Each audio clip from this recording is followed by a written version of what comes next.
saying to me, just call the police. I just want to die. Let them shoot me. I hope they kill me. He literally has the car door open, trying to jump out of the car, and I am pulling him back in. We get to the hospital. He walks straight in and tells them I tried to cut my arm off with assault. They're like, okay, he's going to get some help because this is obviously not normal behavior. They test him. The only thing he had in his system was alcohol. They let him sober up and they tell me that I can take him home.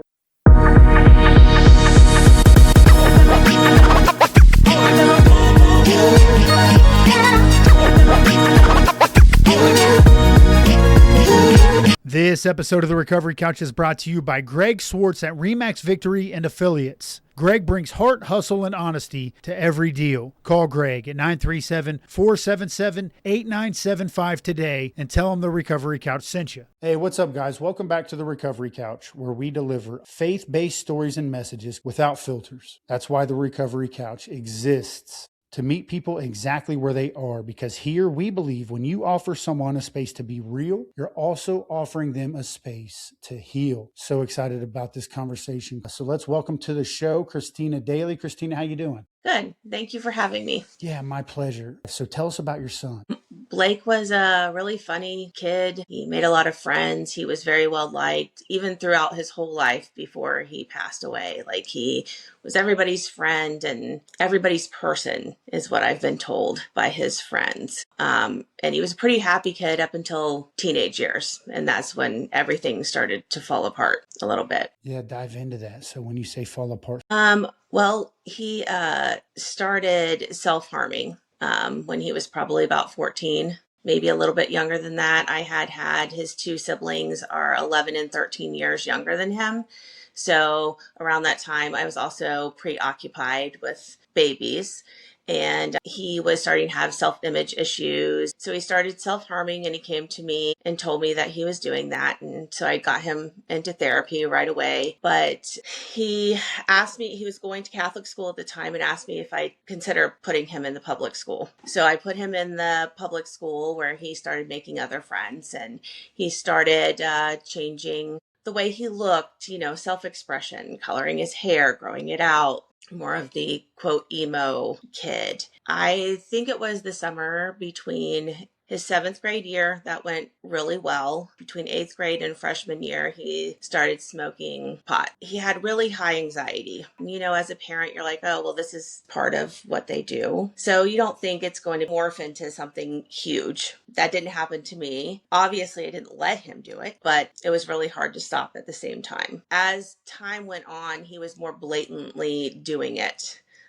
He would come home high. I'd catch him getting high in his bedroom. He just didn't care. He also then was drinking.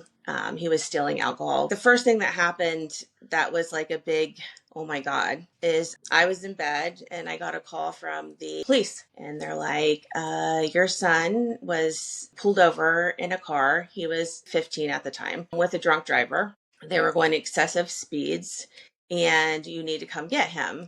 Well, as far as I knew, he was in bed. So I asked the police officer, I said, I need to process this for a minute.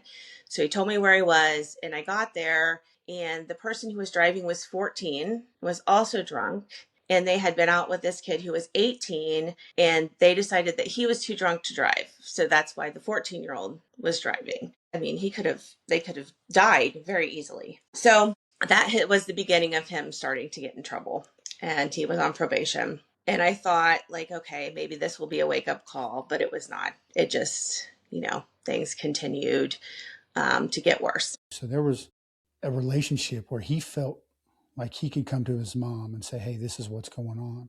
Mm-hmm. When the substance use started, the marijuana and the alcohol, was that still the case, or was he a little more introverted?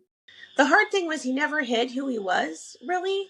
So he wasn't trying to hide it. He wasn't doing it right in front of us, but he didn't care to come home drunk or high. So I knew it was a problem. No, he didn't come to me at that point in time, but I was still like, okay, he's just wild. His dad was a little wild too in high school, and that's when we met. So I was like, he's just being a little wild. So I still wasn't sure it was a problem at that point in time.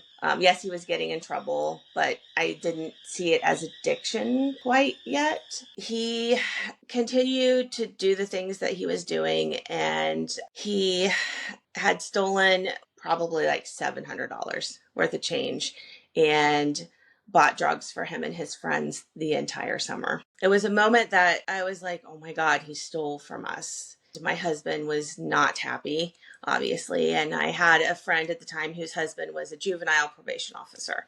I called her and I was like, what do I do? And he said I should press charges on him. Well, I don't want to press charges on my own child. I didn't. And he told my husband one day that we couldn't stop him. He was going to do whatever he wanted, and there was nothing that we could do about it. So at that point in time, I was having to make a decision whether I should keep him in my house with my children or send him to go live with his dad, because he was bringing marijuana into the house. He was drunk. I know that he was doing pills because I would find like the chopped up, like he was snorting them. So I sent him to go live with his dad, thinking that it would get him away from the kids that he was with, because he didn't have his driver's license or anything yet. So it was very frustrating, because it also can cause friction, obviously, in a marriage, because he's my child and I love him and I want to protect him, and he's my husband and this is my marriage and I have other children with him. So it always felt like I was being pulled. As a mother, you're supposed to protect your child, but I had to protect my other children too. So that was a very hard decision for me. Yeah, it's a difficult dynamic, Christina, because those are the layers that we talk about in substance abuse counseling. When you research, like, okay, somebody didn't just go and pick up a drug one day and started to use it, and then they were like, hey, let me volunteer my life to spiral out of control. There's Right. layers to it. And, family dynamics are typically one of those layers. So Yeah. he is, at this point, is living with his father. Blake moves in with his father. Yes. And this probably brings a little bit of relief to you and family at home. Yes, because then I wasn't dealing with the everyday things. We talked every day while he was gone. We would text every day, and I would go and get him on the weekends. I would pick him up. We'd go out to dinner. We'd go do things with his sisters, like, roller skating, go bowling. I was being the, quote, Disney mom. I was like, oh, fine. I actually enjoyed our time together, because he didn't take off and go anywhere when he was here. He literally stayed with us the whole time. He wasn't sneaking off and getting high. He was able to behave that like 24, 48 hours that he was here. So I feel like that healed us some as a family, being able to enjoy each other and our time together. Would you say that you and Blake got closer in those 24 and 48 hours? Family aside, just Christina and Blake? Yes. Yeah. We were always very close, even when he was acting a fool. Like I was his person. Like I've had people tell me that he would tell them, like, I am his person. I'm the person he could not live without. I was his best friend. And it sounds like he didn't want to share his mom with anybody. Yeah. And I never thought about it like that, but yeah, probably. So you guys are healing. He's present. You're able to be present with him since he's present. What happens next? So he's going to school up north. We talk him into going to the vocational school. He is definitely is a smart kid, but I felt like he needed to pick like welding or plumbing, or one of those jobs would be really great for him. So he chose electrical trades. So he went to the JVS for electrical trades. He was actually doing pretty well there until prom. And then he got I guess you would call it an OVI. He was driving the wrong way with his headlights out, and he was super high on Xanax. Doesn't remember anything when he got pulled over and got arrested. So because he lost his driver's license, and the school that he was going to had to be able to drive to, and with his dad's job, his dad couldn't get him to school because it was, just the logistics weren't going to work out. So we had to bring him back home. So he was on probation and Troy. And so I would have to drive him to Troy once a week to meet with his probation officer. So I begged my husband to let me bring him home because he's going to be better. He promises he's going to be better. I know that's something people hear all the time. He's going to be better. He made a mistake. I begged the vocational school here to take him. He's going to be great. He's going to be a great student. And so we bring him back home, and the first weekend he is home, he disappears. Like, he goes to go with his friends. It was 4th of July, and told him to be home at a certain time, and he didn't show up. So I had to hunt him down. I had a Life 360 on his phone. So his phone was at this house, and I kept calling, and nobody's answering. And finally somebody answers, and the kid tells me, well, I don't know who that is. And I was like, you picked him up from my house, dude. So where is he? They didn't know where he was. Well, we went to go see fireworks, and he got out of the car. But I have his shoes and his pants and his wallet and his phone. Well, I was like, what is he wearing?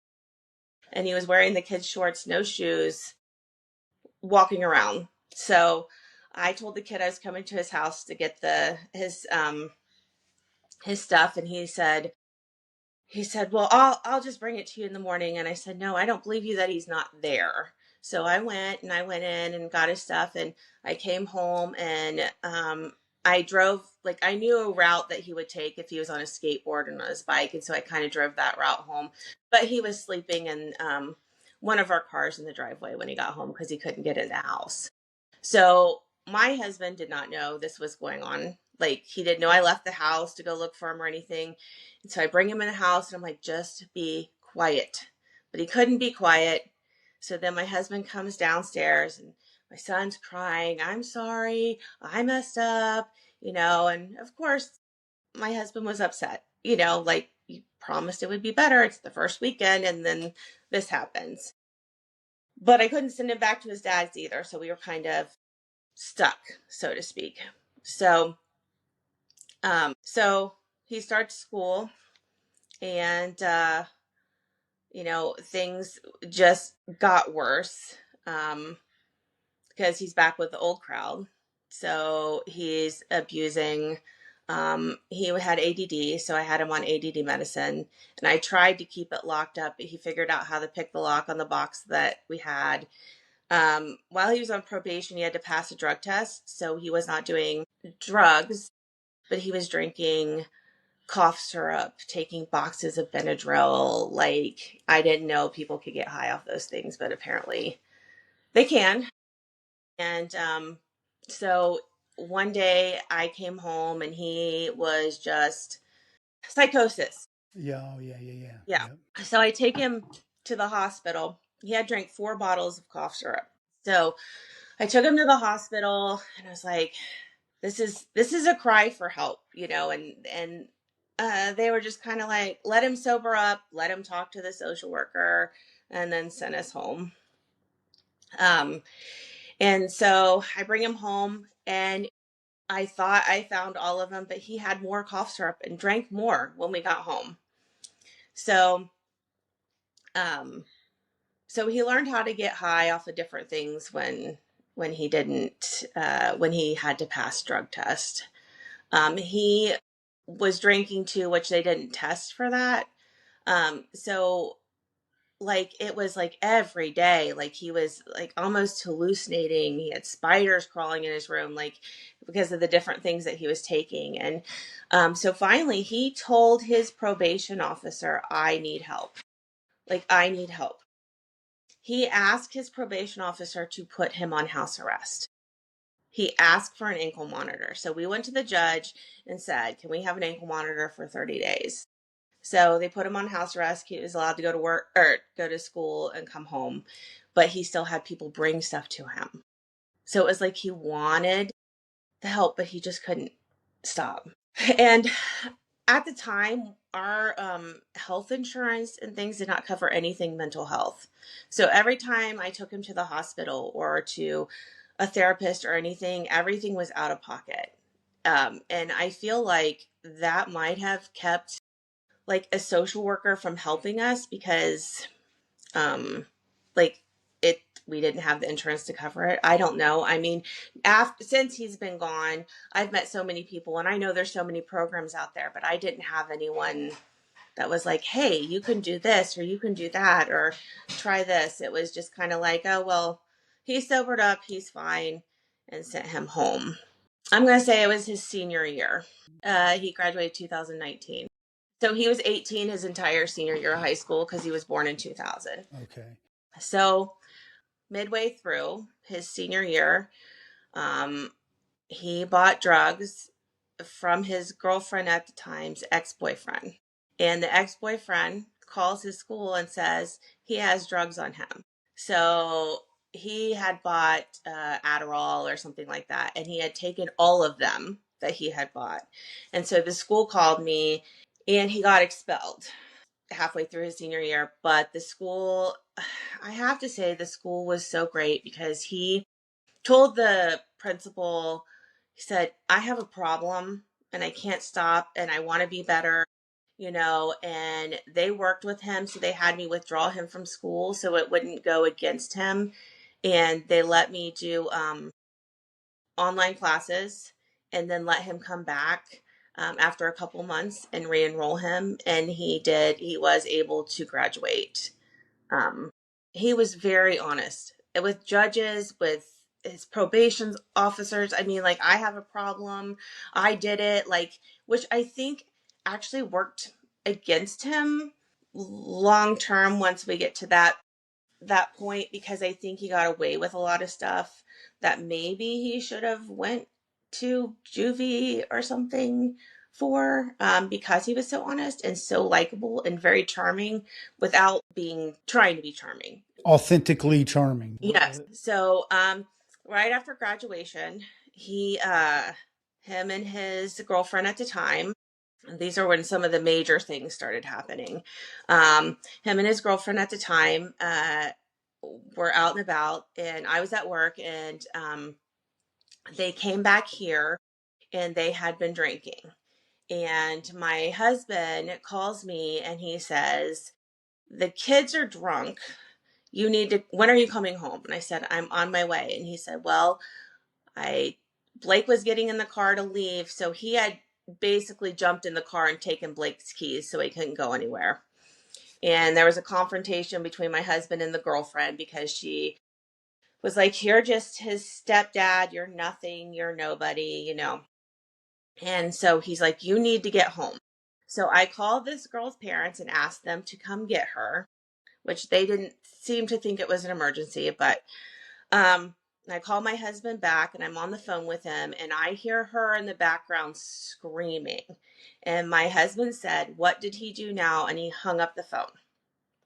So I get home and the girl has been picked up, and my little girls, who at the time they would have been kindergarten and second grade, come running out of the house and they start screaming, Bubby hurt himself really bad. He hurt himself really bad.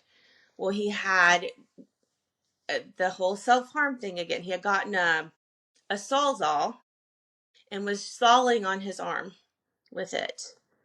And the girls were witnessing all of this.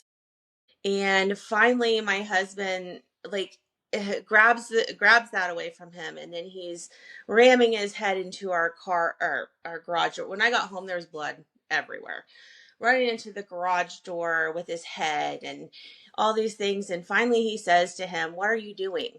Look at what you're doing to your sisters, because these little girls are witnessing this whole thing. And so then he's all over them. So he's drunk and bloody and he's hugging them. I'm so sorry.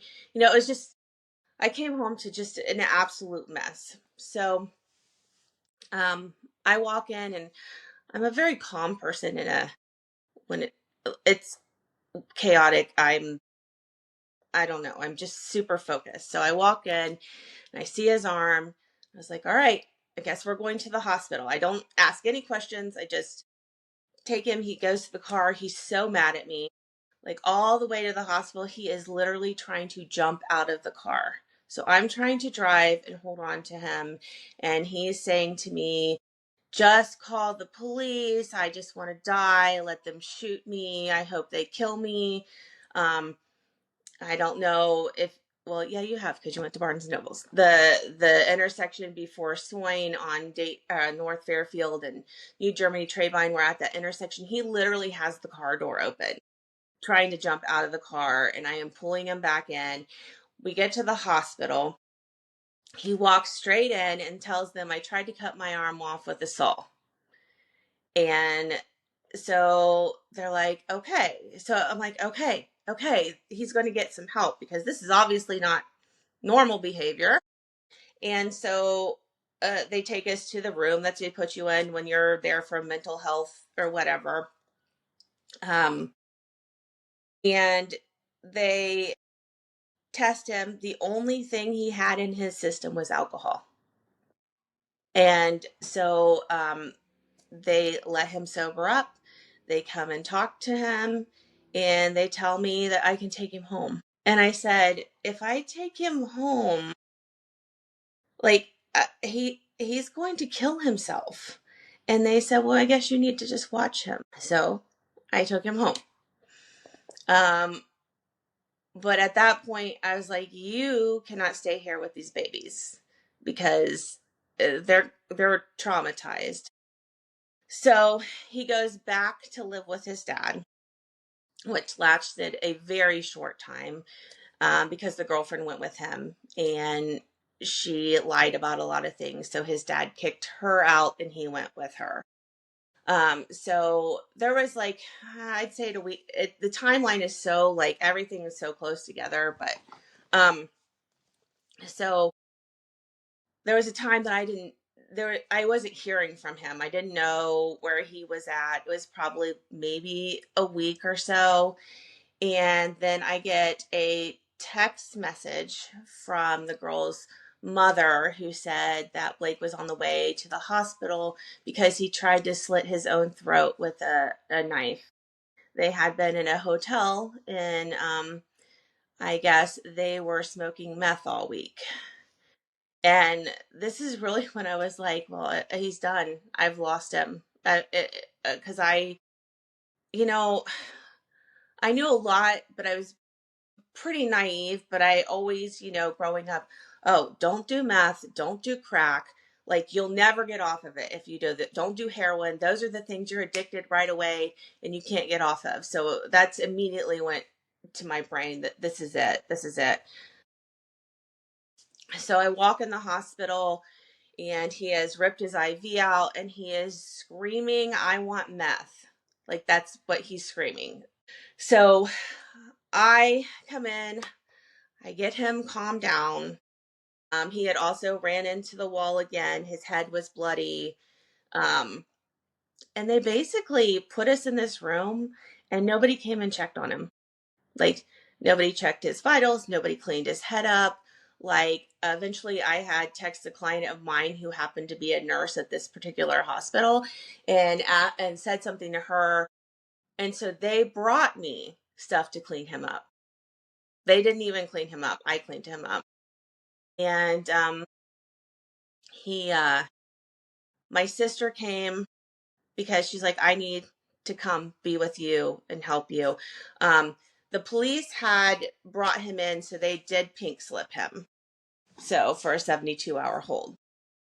The social worker comes in and talks to him, of course, after he's sober up. And she says, well, he says he's fine, so you can take him home. And I said, hold on. He hadn't even been there 72 hours? He hadn't even been there 24 hours. So I am flipping out on this lady, and I'm like, listen, you are the same lady who saw him when he tried to cut off his arm with a saw. And now he's tried to do this, and you are telling me this is normal behavior, and I need to take him home. I'm not taking him home. I don't want to take him home.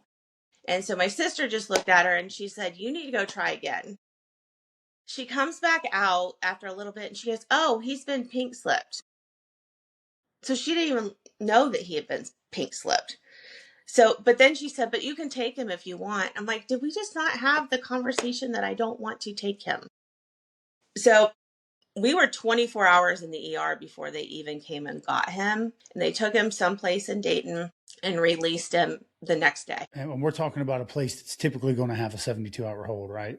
He said all they wanted to do was give me drugs to calm me down. And I told them I was fine. Like, I mean, you know, people are pretty good at talking people out of things. I told this story at another group, and the amount of parents that told me that they had a very similar situation, they're like, oh yeah, those places will just let them go. Give them a bus ticket. There you go. You know, so he called my dad to come pick him up, and he was out again. This episode of the Recovery Couch is brought to you by JB Davis at South Dayton Toyota. For integrity, service, and unbeatable deals, call JB and his team at 513-267-5225 and tell them the Recovery Couch sent you.